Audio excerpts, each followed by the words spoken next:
So welcome everybody to this question and answer session about the documentary, The Neighborhood Storyteller. I just want to take a moment to say why we have this extraordinary panel today, because today we have Dr. Rana Dajani, who is the founder of the grassroots community-led program called We Love Reading, which Asmaa talks about in the documentary. And we are also joined by the protagonist in the documentary, Asmaa Rashed, and the filmmaker, Alejandra Alcalá. And I'm going to ask my colleague, Dr. Dajani, to narrate for us the beginning of this idea for the documentary and introduce both Asmaa and Alejandra. And my role will simply be at the moment to tell you who I am and who Dr. Dajani is and why we're together here for you today. I am Catherine Panter-Brick. I'm professor of Anthropology, Health and Global Affairs here at Yale University. Dr. Dajani is professor at Hashemite University in Jordan. She is both a scholar and a social entrepreneur. As a scholar, Dr. Dajani and I have been working over several years on understanding better cohorts of Syrian refugee and Jordanian host communities with respect to health and social inclusion. As a social entrepreneur, what you need to know about Dr. Dajani Rana is that she's the founder of We Love Reading, which now has established more than 4,000 libraries run in local communities in over 60 countries, in a program that was imagined and undertaken in Jordan in the first place. And for this work, she's been recognized, and now with many awards. She's been named one of the most influential women Arab scientists in the world. But for this program, We Love Reading, she's received, in particular, the 2021 Nansen UNHCR Refugee Award, and has been named the Schwab Social Entrepreneur Award, given the Schwab Social Entrepreneur Award in 2022, which is part of the World Economic Award that selects social entrepreneurs and leaders around the world. And so she has this international recognition for something that she imagined and delivered and put together at the South local community in Jordan. So Rana, thank you for being with us. Asmaa and Alejandra, thank you for being with us as well. And please introduce us. Yes, thank you for inviting us and holding this film screening. And thank you everyone for being here, both online and in person. So I'm going to introduce the film and therefore introduce Alejandra and Asmaa as part of the story, because I think that's more entertaining, that's more fun. So actually, We Love Reading. I started in 2006, reading aloud in my neighborhood, just as you saw Asmaa was doing. And then I transformed that into a training program to train people to do what I did in Jordan. Fast forward, the Syrian unrest happened and many Syrian refugees came to Jordan. Jordan is a haven for refugees from Palestine. I'm a daughter of refugees from Iraq, Syria, Yemen, even Ukraine. Today, we have refugees from Ukraine. So I went to Zaatari camp and I held a training there and I trained Asmaa. And Asmaa took the training, and as you see, her life was all transformed. So Asmaa, you know who Asmaa is. She's a young woman, fascinating, amazing, full of energy, who is changing the world. Asmaa today is in France. She has been, as a refugee now moved to France. And you can guess what is the first thing Asmaa did as soon as she set foot in Paris. She gathered the children and started reading aloud to them. She immediately called me and said, I'm reading aloud to the kids. So Asmaa is a powerhouse. Now, the Big Heart Foundation, which is a foundation based in the Emirates, has just started a whole initiative of funding and supporting refugees in the region. And so they contacted the home storytellers, of which Alejandra and her father Francisco are the directors and producers and owners of this initiative, this organization. And they're really well known for many films they do, documentary films. So Alejandra, who is a graphic designer specialized in motion graphics and post-production and 3D design. She's fascinating. She's an amazing woman as well, just had a baby. So her baby was with us on camera a little while ago. So Alejandra and her father actually looked around in the region. Where can they find a real story of a woman who, although as a refugee, was able to make a difference in her life? And so they found We Love Reading, our program, and they contacted us. And so we introduced them to Asmaa. And they spent all the summer of 2021 filming Asmaa in Zaatari. And the rest is history. You saw the movie. And the movie has up till now 19 nominations, 6 awards. Of them, the Toronto Film Award, the Mountain View Film Award, and the Documentaries Without Borders Award. And it's just counting. Every day they call me up and they say there's a new award. So we're really, really happy with that. And there's many reasons why. And that's why we're going to have this panel discussion with Alejandra and Asmaa to tell us more about Asmaa's journey, Alejandra's journey, and how they both are mirrors for each other, Alejandra and Asmaa. They're very close in age, and it's just fascinating to hear them talk together. So welcome to Asmaa and Alejandra. I'll be translating for Asmaa in Arabic, both ways. And we want people online to post their questions in the Q&A. We will follow that. And of course, after we have some Q&A with Asmaa and Alejandra, we'll open it to the people here so that you can ask your questions as well. And we're excited to learn. And by the way, we created, to go with the movie, a book, My Mama's Magic, which is actually Asmaa's story in English and in Arabic. So you could take copies of these books and look at the children's book that follows Asmaa in the eyes of her daughter. I mean, you saw her daughter in the movie. So this children's book is written from her daughter's voice and her vision of how she sees her mom and how her mother changed and inspired her as well. All right, so let's begin. And Catherine, you're going to lead us and talk about how, as somebody who's been involved in the research, because we've done a lot of research around We Love Reading, to really understand how the program has impacted Asmaa and millions of others, and how can we learn from that to inform other kinds of programming to do them right. And we'll talk more about that as well. First, I think we'd like to talk to Asmaa, to start with her, the protagonist, to share with us her feelings about being, she said in the movie that she wanted to become famous and a writer and people who want to have pictures with her. Well, actually, she got her wish. So we'll ask her about that. I think we'll kick off with that question and then we'll go to Alejandra. أسمع عم نسألك سمعتينا؟ نعم. نحب نسألك أنت كنتي بالفيلم قلتي كنتي بتحلمي إنك تكوني مشهورة كاتبة والناس تتصور معك. فهلا كيف شعورك الآن وأنت صرتي مشهورة وتحقق حلمك؟ طبعا أول إشي سعيدة اليوم كثير بوجودي معكم. أكيد سعيدة يعني، خصوصا إنه بالعكس وهذا الإشي كمان بيشجعني أكثر إني أحفز البنات إنه فعلا الأحلام ممكن تتحقق، وصحيح بيكون في تحديات بس الأحلام هينا عم نشوفها قدام عيوننا. So Asmaa is saying that yes, her dream came true, and this is her point, is that she wants all the young girls to believe in their dreams, and that yes, dreams can come true. And all they need to do is just dream and think big and trust themselves and have confidence in themselves. Alejandra, over to you. So I'd love you to share how you first encountered We Love Reading and then Asmaa, and how that, really inspired you to create this movie. Hi, everyone. Rana, great introduction. And it's so great to be here. I really feel honored.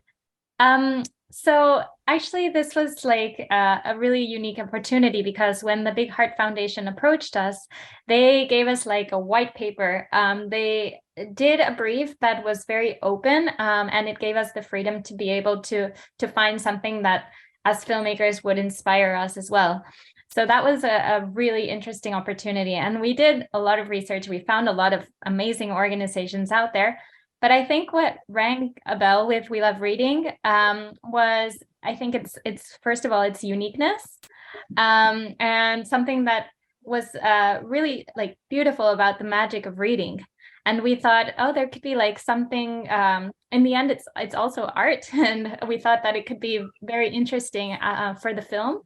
And the more we got involved in reading about what We Love Reading does, we realized that, and after obviously conversations with Rana, we realized about that reading is a bridge for something bigger. And that was the most amazing thing. And when Rana told us it's a 2-day training, and when we heard about Asmaa's story and how she continued for years and years, and the life transformation that not only brought to her, but it also brought to her community, that was, I mean, that was probably the moment that we said, oh my God, this organization, we have to collaborate with them.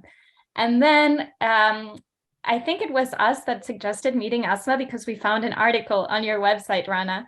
And so we got introduced to Asmaa, and I think from the 3 first seconds of our conversation, we fell in love with her because what you see on screen is the real Asmaa, and it's her laugh, her eyes, the way she expresses, and her desire to not only, like, it goes so much further, her wish to make a change in the world.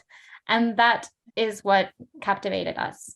And hearing her story and seeing that if we were able to make this into a film that we could share with the world, imagine how much larger her voice could be and how much larger her impact could be in the lives of many, especially women and girls in situations like her. Oh, thank you, Alejandra, for sharing how this whole thing started. That's amazing. Catherine, do you want to please? No, please continue. I mean, I guess Asmaa has to participate in Arabic, so Yeah, so I'll just explain. أسماء بس Alejandra حكت كيف بدت القصة اللي أنت بتعرفيها وشرحتها. بحب أسألك أنت تشاركينا لما إجت أليهاندرا بتعمل الفيلم وعرفناكم على بعض، كيف كان شو ردة فعلك؟ تمام. هلا احنا طول ما الوقت اللي كنا نحكي فيه مكالمات تقريبا، يعني تعرفنا على شخصياتنا وعلى بعضنا اكثر، كنا نحكي كثير، يعني تقريبا صرنا اصدقاء يعني بعمر. لهيك لما اعطت موعد انها رح تيجي اليخاندرا، انا كنت ناطريتها على احر من الجمر، يعني انه خلص بدنا نعمل الفيلم، وكيف كنت كثير متحمسه. So I asked Asmaa how was her reaction when she knew that they were going to come and make a movie about her. So she said, well, first of all, there was a lot of phone calls going back and forth, introducing them to each other, because Alejandra, we went through a lot of loopholes to get them permission to go into Zaatari with all the cameras and all the equipment. And it was a COVID time and it was Ramadan. And there was limited time and they were on a, right? And there was like, they had to finish within a certain period of time, but we were able to do it all. And Asmaa says that she became very close friends with Alejandra, which they are. They talk all the time, especially after this movie. They're being called every couple of weeks for a screening or to give a talk or something. And so Asmaa said it also made her get to know more people and other people, the film crew, to think of a different perspective of life. All right, we have another question. Catherine, please. A question for Alejandra. I know that people might be curious to see what it takes to do a documentary like this. You have obviously, you're obviously portraying young girls talking to you about their aspirations, and it's very moving in that way. They say very precious, interesting things like, "I want my life to matter and to be somebody." But what is the, like Rana just mentioned, many cameras, to have to get permission to do that. Can you tell us a little bit about what it takes to do a film like this from the technical point of view and from the organizational point of view, not just the inspiration? Yes, I can, of course. I just wanted to add a little bit of a tiny back end of the first question, that I will never forget what Rana said to us when we first spoke about the magic that happens after the training program. And I think that was kind of a thing that triggered us to make this documentary, because Asmaa was not only repeating what she had learned in the training course that she did for many, many years to come, but she had gotten to a point where she had taken the skills learned at We Love Reading and transformed them into an initiative that came from her heart. And that's why she was trying to gather girls that had lived or were facing a situation that she had lived in her past and that had left a scar that she needed to cure. So I just wanted to add that part. And then regarding the how we did it technically and all the cameras, it was a lot of work and a lot of persistence and a lot of patience. It on one side, the technical part and the logistics was very difficult because, of course, it's in a foreign language. It's in a country that I mean, I had never worked there before, so you don't really know how the bureaucracy is, how you have to find the permits. So we were lucky enough to be able to work with the Royal Film Commission in Jordan, who was really helpful while getting the permits. And we also had Gufran from the We Love Reading team, who was our local fixer, which is a very good friend of Asmaa as well. And funny enough, all three of us are practically the same age, so we all became really good friends. And so it was really difficult. And I have to add, another challenge was that we were facing COVID. So each time that we were able to finally, it seemed that the permits were going to come out, there was some sort of delay in the travel because of COVID, and we had to I forgot the reschedule. Yeah, like reschedule and remake the permits. And so maybe some of our team members had other prior commitments and they couldn't work with us anymore. So we had to find backups. And it was an ongoing process for months and months. Even when we arrived in Jordan, it seemed we had all the permits for all our team members. And unfortunately, our director of photography did not have a permit to enter Zaatari. So from 20 days of filming, it was reduced to 14 days. And we had and the time that we had applied for was to have the entire day at Zaatari, and it was reduced to leaving at 3 in the afternoon. And we were followed by a policeman who was like forcing us to leave at 3 p.m. sharp. So we had to work around those challenges. And as documentary filmmakers, these are kind of the surprises that you find along the way. That's the technical part. The story part and being able to not make people panic when you have thousands of cameras there, which we didn't. We're a very small team, and that's something that we take care of a lot because we know it can be intimidating. But part of our process and what's really important to us and a priority is being able to gain the trust of the people who are sharing their story with us to film. Because if you don't have trust, you don't have anything. And so that was something that for months prior to the filmmaking itself, Asmaa and I exchanged letters, we exchanged phone calls. I asked her to keep a diary. I shared with her intimate things about my life as well, because it's a two-way relationship. It doesn't work one way. And I think that really helped for when I arrived at Asmaa's door, to be able to not arrive as a stranger anymore. And Asmaa, I mean, I can't even say like how amazing she is in person, in front of a camera, behind the camera, at all times. So that was amazing to see. And with the girls, I think the first days they were a little bit scared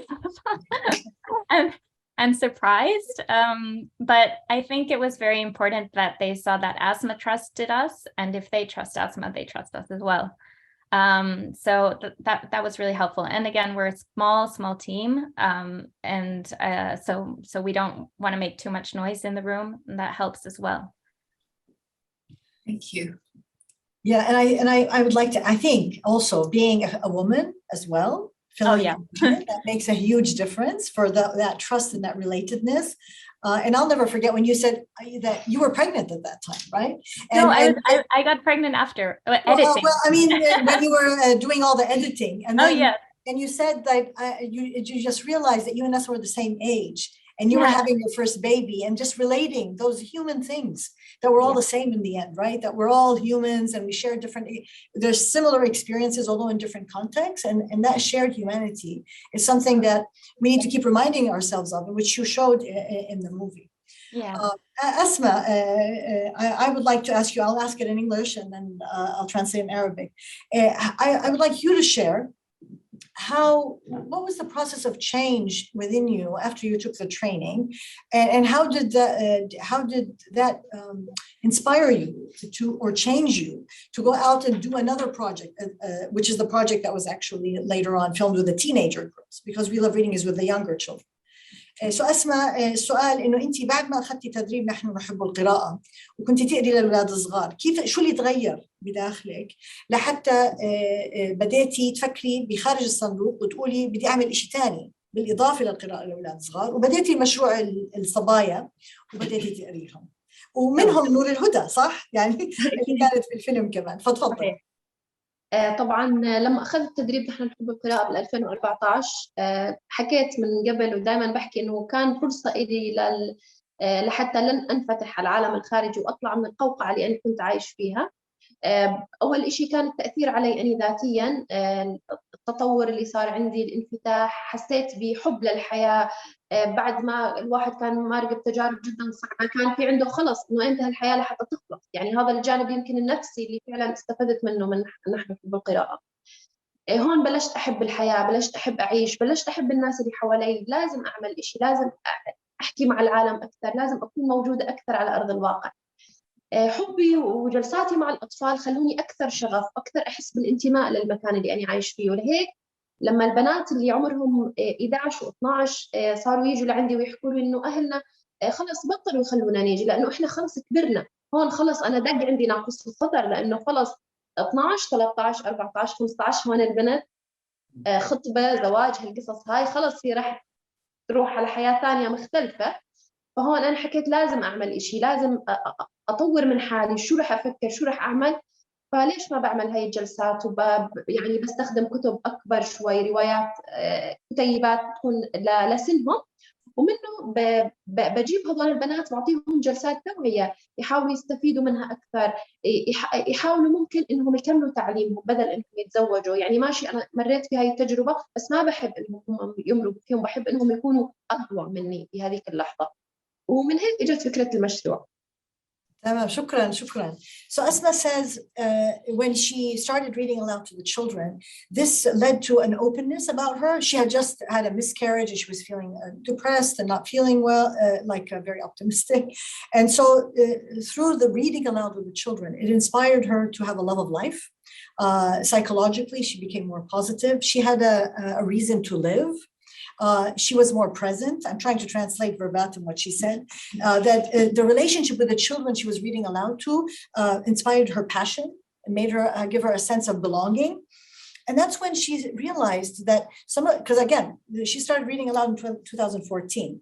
So after a couple of years, some of the girls who used to come grew up. They became 13, 14 years old. And so they stopped coming because they thought this is just for little children. And that's when she, because of that feeling of like passion and openness and reality, and I am here, I exist. And of course, she went through other things. She became a writer for the local magazine. She wrote a children's book. She became a teacher in the local school in Zaatari. So all these little things inspired her that, she identified a gap. And the gap was that these teenager girls they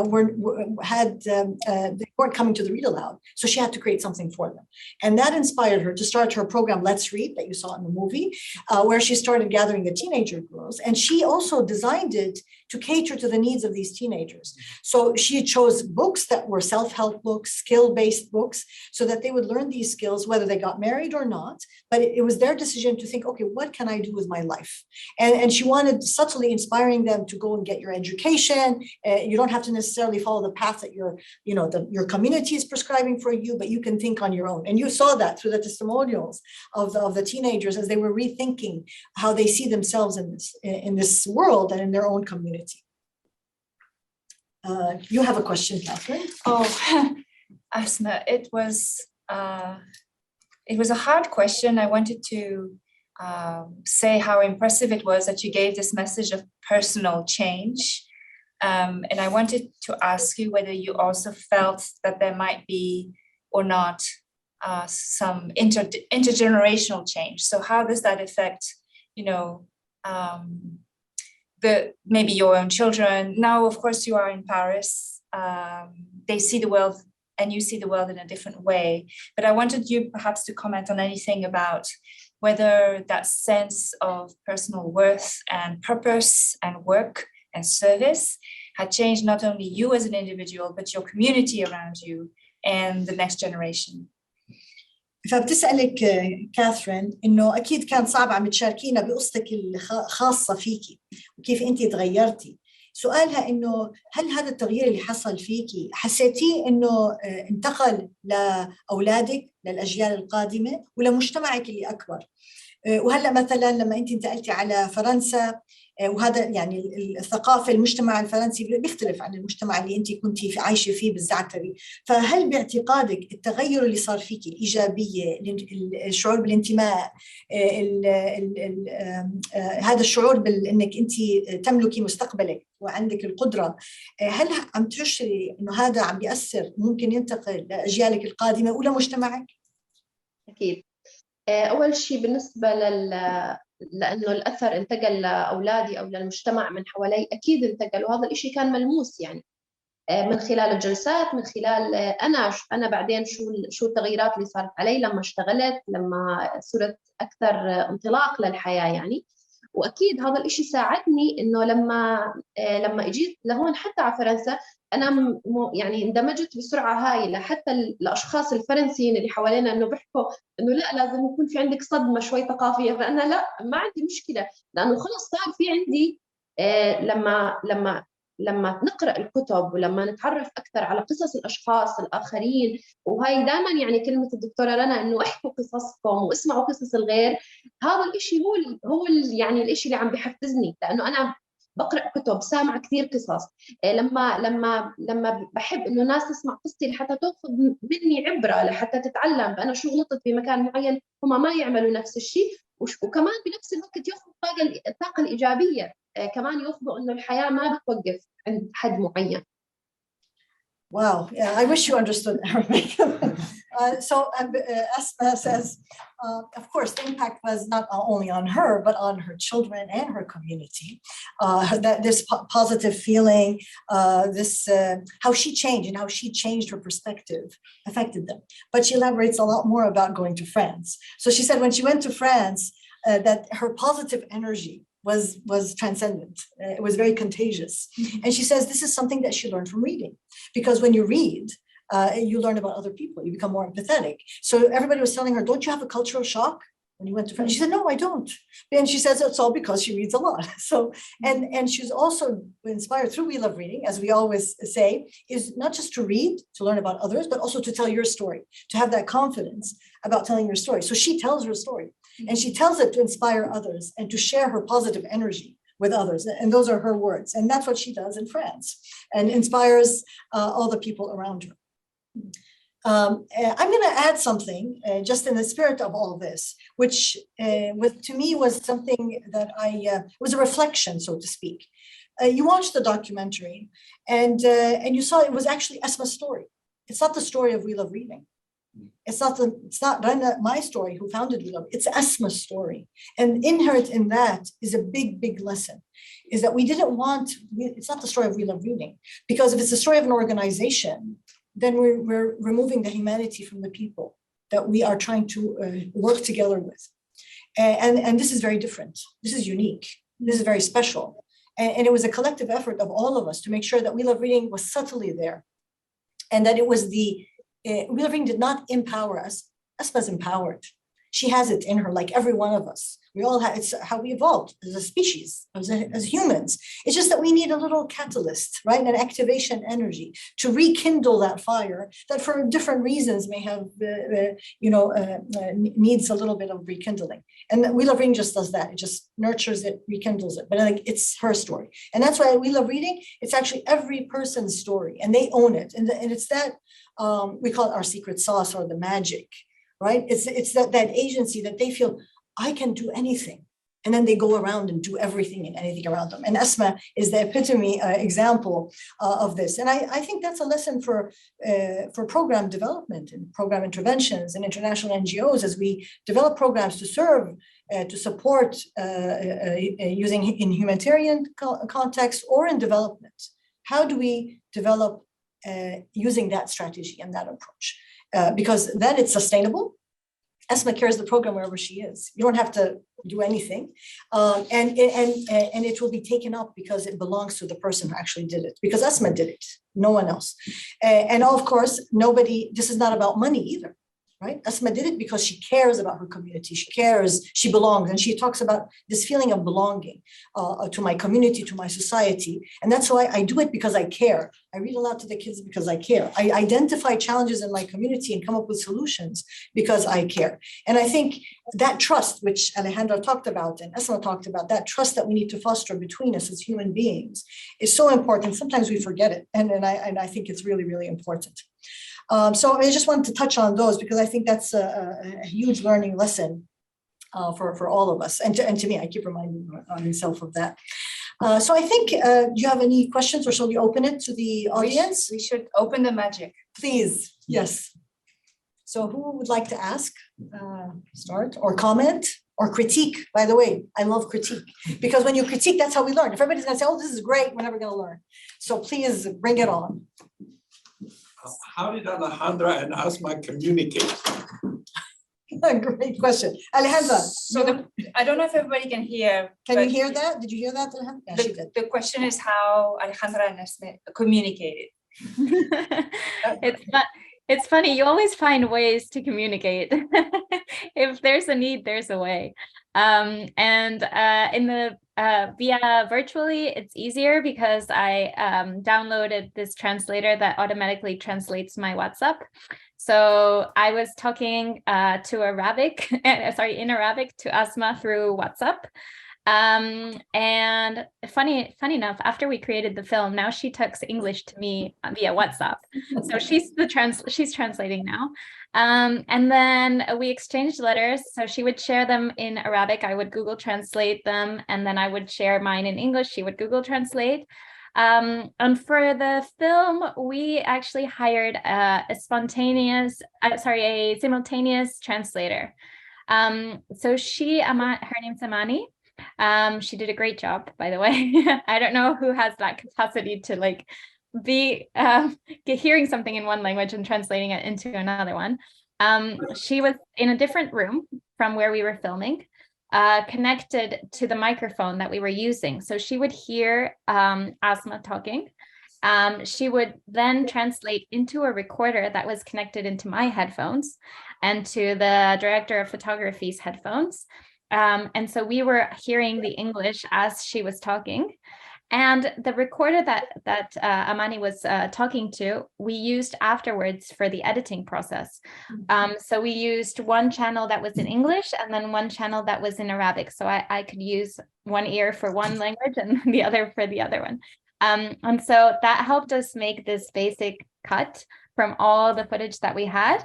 Then eventually with a guide of what the story was going to be, how the story was going to be told, we then sent out to translate to a company that actually hires refugees.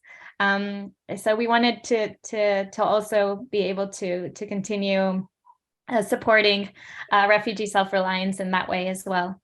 And everything that we didn't understand, we actually, I think that played in our favor, because you start to focus more on the emotions and the human behaviors and how someone is acting. And I think that was captured in Asmaa's project with the girls.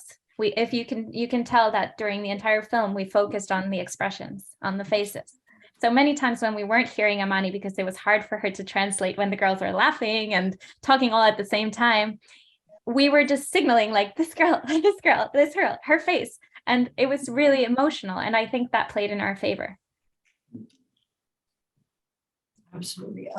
Another question. Yes, please. The girls in the movie, did you select them or are they the whole set?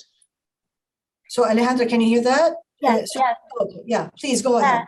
No, we didn't want to intervene at all in the storyline. We left Asmaa that job. She selected, she created the project, she designed everything, she selected the girls. We actually didn't know the girls until we were actually there when Asmaa introduced us. She actually got the permits from the families to be able to have the consent for filmmaking. She solved anything regarding the project. It was her, all her. So maybe I'll ask her the question, right? Yeah, I think so. أسماء بيسألك أحد الجمهور إنه كيف نقيتي البنات اللي دربتيهم ضمن برنامجك تبع هيا نقرأ؟ تمام. أول شيء كنت أركز أثناء يعني إنه لما أنقي البنات كنت أحب أدور على البنات اللي ما بيروحوا على المدرسة المنقطعات عن التعليم، لأنهم هم يعني كان المشروع أكثر بيستهدفهم، بس عشان أحافظ على التنوع وإنه يكون بالجلسة في يعني البنات يراعوا الاختلاف اللي بيناتهم، فكنت أجيب كمان بنات بيروحوا على المدرسة وبنات ما بيروحوا على المدرسة، بنات بيكونوا مخطوبين، يعني كان معنا بالجلسات هذول بنت مخطوبة رح تتزوج كانت، فكان مهم إنها تحضر الجلسة. So when she selected the girls for her program, because again, she's not doing this for the movie, right? This is what she's actually doing. So the girls she selected, she wanted to make sure that they came from diverse backgrounds so they could learn from each other and share from each other. So some were in school, some were out of school. Remember, this was in the middle of COVID, right? And she also invited girls. One of the girls was actually engaged, almost to be married. She wanted her to also be part of the program so that she could learn what other opportunities she had, even if she was married, that she can still do things. And it's in her hand if she pursues the path of reading and education. And education is not just a school, right? We can educate ourselves in different forms and in different ways. And actually, one of the young girls, I don't know if, well, you wouldn't know, I know them all, Noor al-Huda, she was actually, before this, Asmaa had trained, she came to Asmaa and asked her, could you train me how to read aloud so I can start reading aloud to the children? So when she was a little bit older, she started gathering the kids and reading aloud to them. And then she became part of Asmaa's program herself. عم بحكي قصة نور الهدى كيف كانت تقرأ بصوت عالي. Any other question? Yes, James. Shukran. It's really a pleasure. I guess I found myself wondering, have you been able to interact and hear from the fathers and what kind of perspective they have? And I guess it's really fascinating to think about watching the movie and sort of being interconnected. And I guess I'm just curious about sort of where they stand in this reality. But thank you so much. It's really inspiring. Thank you. Well, this is for Asmaa. أسماء بيسأل يقول شكرا وكثير يعني في إلهام الفيلم وقصتك، فبيسألك شو دور الأبهات في مشروعك بشكل خاص وبحياتك أنت، تحدثينا عن هذا الشيء. أوكي. الأبهات شوي من خلال المشروع كنت دائما أحب أوصل لهم فكرة، وفعلا هاي من خلال الجلسات كانت توصل. يعني كنت من خلال الجلسات أحاول أقرب علاقة البنت بآبائهم، لأنه شوي بمجتمعاتنا إنه البنت شوي بعيدة عن أبوها، أقرب إشي للأم، فكنت بدي أرجع هاي العلاقة إنه تكون شوي قريبة، شوي الآباء يسمعوا بناتهم، والكمان العكس صحيح. بالنسبة إلي أنا شخصياً كنت أنا غير عن كل إخواني شوي أقرب لوالدي، والقراءة شوي يعني، وهاي الأشياء لما كنت صغيرة كنت دائما أخذها من مكتبته، على الرغم إنه كتبه كانت مش مناسبة لعمري، بس كنت دائما الأقرب له من خلال القراءة وهاي. So she's saying in terms of her own personal story, she was always very close to her father. And when she was young, she would go to his library and read his books, although they were much, high, above her level of reading, right? Most of them would be more very theory or above her well, I don't want to use the word standard, but above her level. Understanding, yes, yes. Now, in terms of her project, she wanted to build that relationship between the girls, the teenager girls, and their fathers. In the community that she's part of, girls are closer to their mothers. I think all over, girls are always closer to the mother. That's just how things are. So she wanted to close that gap and strengthen the relationship. So when she went, as you saw in the movie, she would talk to the father about her project, explaining what it's all about to gain his trust and understanding of what it's about. And she would encourage the girls to go back home and talk about the program with their fathers. Right, so they would share and create a dialogue and an exchange between the father and the daughters, so to strengthen that relationship. Maybe أسماء تحدثينا طيب شو كان ردة فعل الآباء برأيك بعد ما البنات حكوا معهم وشو عملتي هاي العلاقة؟ طبعا الآباء كانوا يغلبونا دائما، لأنه كانوا بصعوبة لحتى يستوعبوا، يعني مش إنه تدخل الفكرة لراسهم إنه البنت هاي من حكها إنه تتعلم، هاي البنت من حكها إنه تسعى ورا موهبتها ورا طموحها، لأنه مثل ما حكيت من قبل إنه المجتمع شوي المغلق والحرب كله هذا كان له آثار جانبية ونفسية. أنا مش ضد الآباء، بس كان لازمهم شوية شغل لحتى يقتنعوا، عكس الأمهات دائما إنه لا بنتي وخذيها وعلميها وجيبيها، كان في عندهم دائما إصرار، بس اقنعي الأب، يعني كانت دائما في مسؤولية علي، لازم أقنع الأب. وزوجك كيف كان زوجك؟ يعني زوجك كان عم بيشجعك، فبرأيك ليش وكيف؟ طبعا كمان هون بنرجع لدور المرأة نفسها أو البنت نفسها كمان، يعني بيكون إحنا كمان علينا إشي مقابل، مش لأنه هم ما رح يقتنعوا من الهوى، ما رح يقتنعوا بقدراتنا من الهوى. أنا تعبت قدامه، شاف إنه أنا فعلا عم بسعى ورا طموحي، فعلا أنا حابة أتعلم. هو بالأول ما كان يدعمني، بس بعدين إجا الدعم لاحقا، لحتى هو شاف بعينه فعلا إنه هي في رح يطلع منها إشي، فهون بلش الدعم. Yeah, okay, so Asma, she follows up and talks about how I followed up with a question about what was the feedback from the fathers, right? To follow up on your question, and she said for the fathers it was difficult at first to agree for the girls to go outside their home and participate in activities, and she said this is understandable because they're coming out of a war. And that has its own trauma of being, protective about your family, protective about your children. But eventually they would comply and change. She said opposite the mothers, they were more compliant and they would say, yes, take them and teach them. But you have to make sure that we convince the dad, right? So she had to convince the fathers so that they would allow their daughters to come. And then I followed up with a question about her husband, because we saw her husband in the movie, Fadi, who was very supportive in how they play rolled in the beginning. If you notice, they were play rolling, right? Knocking he was giving her a hard time, telling her that's what you're going to expect from these fathers. And she said at the beginning, her husband, he's part of the community, and these are the expectations of the different roles of women within that community, and taking into consideration the war, right? Because that changes. I don't know how many of us have experienced war. It changes. It changes your values, and not your values, but what are your fears, right? Where you're scared and you want to be protective. So she said at the beginning, her husband was not very supportive of her activities in doing things, but she said it's my role, her role, and the role of women to believe in themselves and to have the confidence and persistence to show that this is my passion. I believe in this. I want this. It's good. It's good for me. It's good for my community. And it was her persistence and her passion and the work that she did on the ground that proved to her husband that, yes, this is making her happier. It's making her a better person. She's actually doing things making a difference in the community. So he became her staunch supporter in many, many things, and more than she's expressing. We know intricately of things that she faced, and her husband was the staunch supporter in supporting her, being her back as she continued in the different activities in her community. And maybe I want to touch on this and invite Catherine, because we're doing research on this, right? Trying to understand the relationships between the mothers and the fathers, so this touches on it, and more broadly on what is the impact of We Love Reading on well-being and happiness, and what is the mediator of that, right?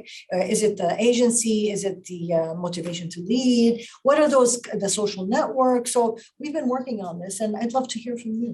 Oh, that's well, quickly you mean on the program and on the feelings of women. Yeah, so I think, I think one of the surprising things, our research touches many different facets, but one of the things that we're trying to understand when people use the word agency and empowerment, and she says, I have tried to change from within, how people understand that process of change. And how it relates to, therefore, not just your personal or psychological life satisfaction and well-being, but also how that changes your ties with the community, which is about networks, and how those ties change the opportunities that you have to learn, work, and thrive. I think that's the idea. We're testing that with groups of women, Syrian and Jordanian, who are or not taking this program. We Love Reading, so it's a randomized controlled trial. We do this to have the best scientific evidence of of what such a program as an exemplar program can show, with outcomes on the individual, on society, on the learning capacities of children. Basically, if I were a poet, I would say on the body, the mind, and the brain, and the soul. so that there's little pieces to understand the value of such program. But if I may say so too, and I think Alejandra, you touched on that, which was extraordinary. It is a 2-day non-paid program of enabling people to make changes in the place that they are. And so it's a very simple idea. That's why it can be exported to different places. It's a very grounded idea. So kudos to you, Rana, for finding something that is grown out of your own experience and speaks to that experience of other people. Yeah, and kudos to all the women and who are actually doing it. But thank you for sharing that. I want to say it's not just women who are doing it. Oh, right? yes, and yeah. So that's important too. It's young people and men. And so Rana also, told me one day it was about changing mindsets. And to change mindsets, you have to identify the change makers in your communities. And I was, mindsets, change makers. I remember those words, but the change makers do not necessarily need to be women. They can be men, they can be youth, they can be anyone. Absolutely. And actually touching on that, I want to emphasize another point is that We Love Reading is a program developed within the community by the community. I belong to that community. I'm half Syrian, half Palestinian. I'm not somebody who came abroad and said, I want to develop a program. So I'm from the community. And I think that inherent in that is the success, is because when you develop for yourself, you know better where that challenge is coming from, and you know better to develop a solution that works, that's practical, that doesn't burn you out. And to me, for 3 years as I was developing the program, meaning trying it myself, trial and error in my neighborhood, reading aloud to the children, I feel it was people call it now human-centered design. Mm-hmm. And what Asmaa is doing with her teenagers, right? She's developing a program with the girls as she moves. Well, I liken it to evolution. I'm a biologist, right? So it's that natural selection, trial and error, until you get it to you reduce it to the most empirical formula, where with the least input, you get the maximum output. And that's what We Love Reading is about. And the reason, people talk about scaling. I hate the word scaling, right? Why? Because it implies that I have something and I know better than you, right? And that's not what We Love Reading about. And so what you said, I think you use the word diffusion. Or it's like a movement. People pick it up, right? So so that's why our logo is changing mindsets through reading to create a change maker. So we're using reading as that catalyst for people to unlock their inner potential, realizing if I can do this, what else can I do? So it's really changing the mindsets of people around the world. So every person becomes a change maker within her community. And so it's changing the wording. And I think this is part of systems change in the world. I mean, we have these paradigm shifts that people are talking about. How do you change the system? So it changes by how you design, the terms you use, the definitions that we use to make that shift in the framework of how things are done. So Rana is a social entrepreneur. She has the idea and the perseverance and the passion to see that. We are partnering because of research, but I just want to say, Alejandra, for instance, you're very integral in this because you are the person who partners with Asmaa and with Rana, for example, to show, you show and tell the story. And that's a really remarkable partnership, I think. And so thank you for making that documentary. Because otherwise, without you, it doesn't have the coverage that it deserves. I think that as reading is the catalyst, film is also a catalyst for the same thing, to diffuse a message that should be hopefully brought to inspire many, many, many more lives. And I think I just wanted to add regarding this conversation, what I think is also makes things very successful, like change very successful, is that both Asmaa and Rana, for example, are giving a message that they are they're modeling something that they do for themselves. So for example, Asmaa is talking to the girls about having a good relationship with their father, and she is going with her father and building that relationship. She's talking to the girls about dreaming big. And here she is giving conversations and in discussions and giving the message.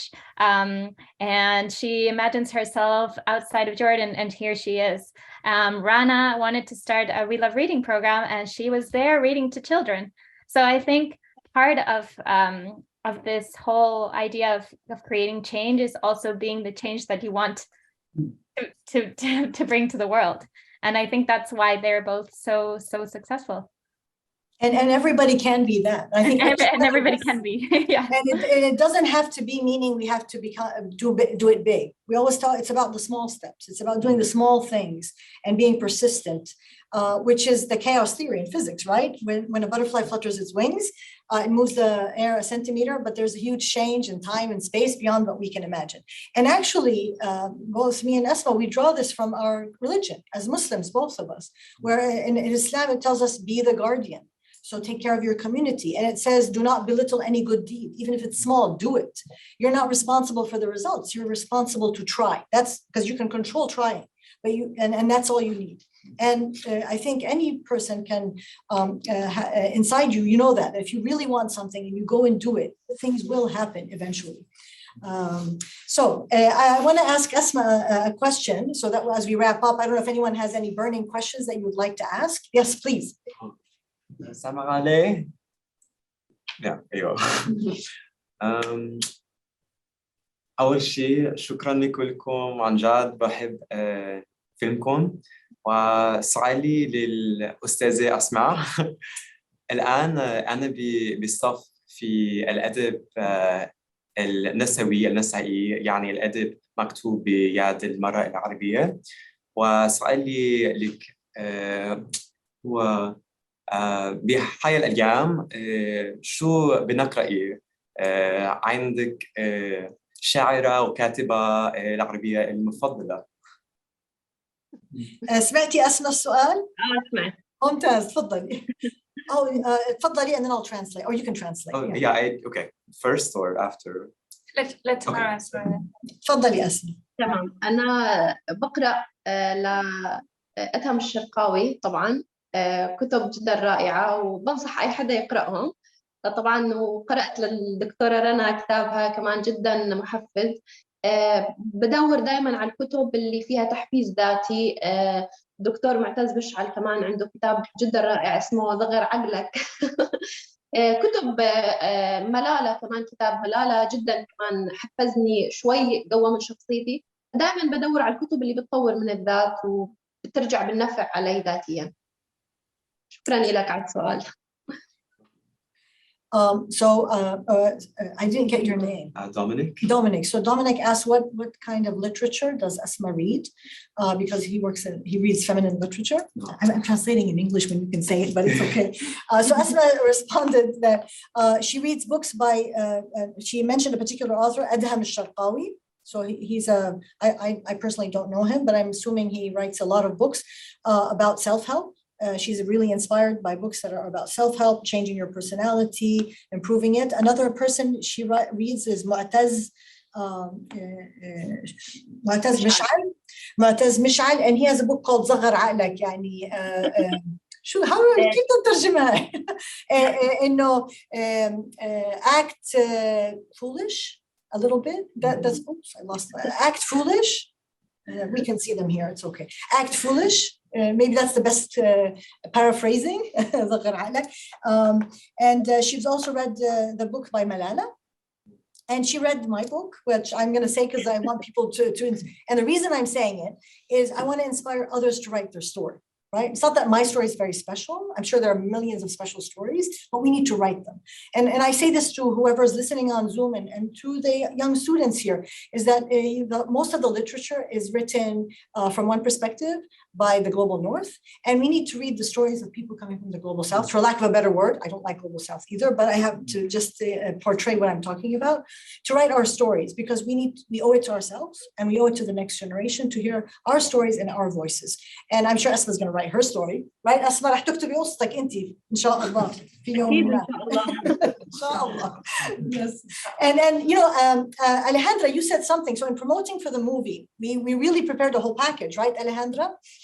And one of the slogans is we want to inspire 1 million Asmas, like help us have 1 million Asmas around the world. And I'm sure if there were, the world would be in a much better place than it is today. I don't know, Alejandra, you want to comment on that?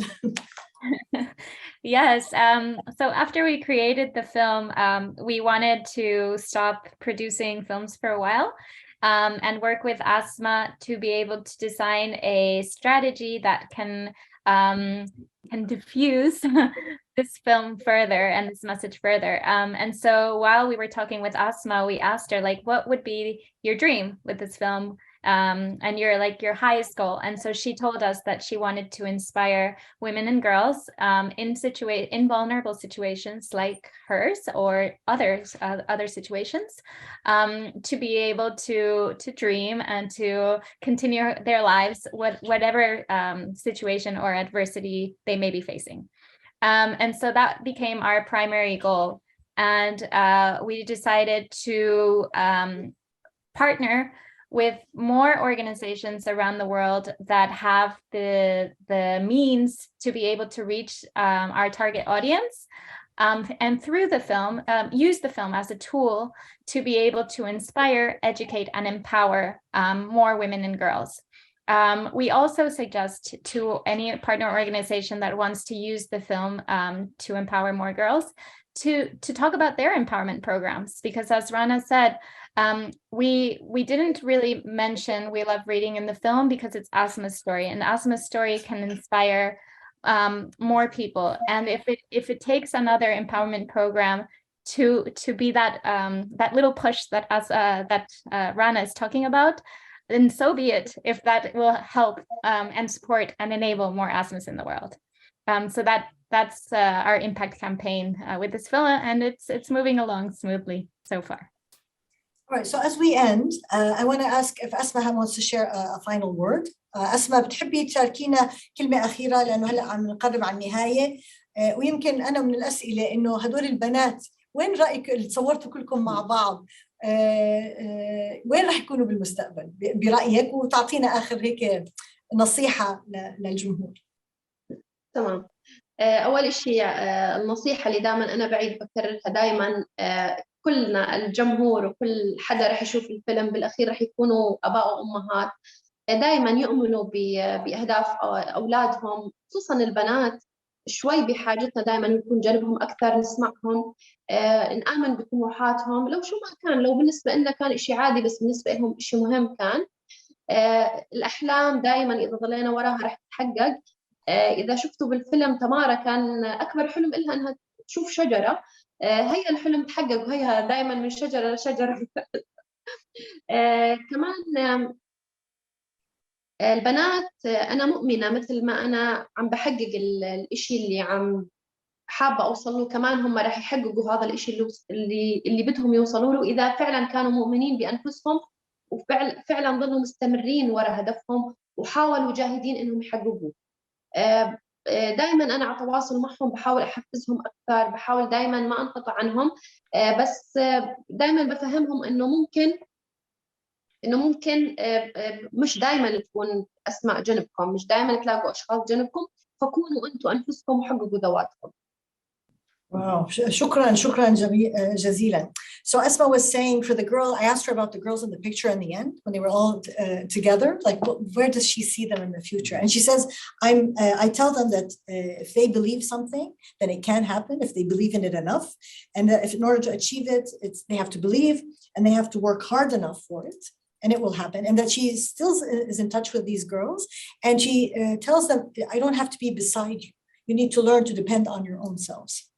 Her last piece of advice, she's saying amongst you are either fathers and mothers now or will be in the future, that listen to your girls, believe in them, believe in their dreams and their ideas, because even if they appear to be simple or silly, they are important to them, to the girls. So listen to them, support them, because they are the future. And she says, and these girls, their dreams will come true. Her daughter, Tamara, always dreamed of being in a forest among a lot of trees. And you saw Zaatari, right? There were no trees. And now she's in France where there's a lot of trees. So her dream has come true in that sense. And she thanks everybody as well. So over to you. So we need to close. I want to thank you all for being with us today. I want to thank Rana for being with us in person. I want to thank Asmaa for coming from Paris. I want to thank Alejandra for coming from Barcelona, I believe. And I want to thank you for being with us. Also, of course, I want to thank the 3 programs that made this possible, the programs of refugee forced displacement and humanitarian responses at the Macmillan, the program on conflict resilience and health at the Macmillan Center of Yale, and the program on global health studies. So thank you very much. And I hope your journey continues. Thank you.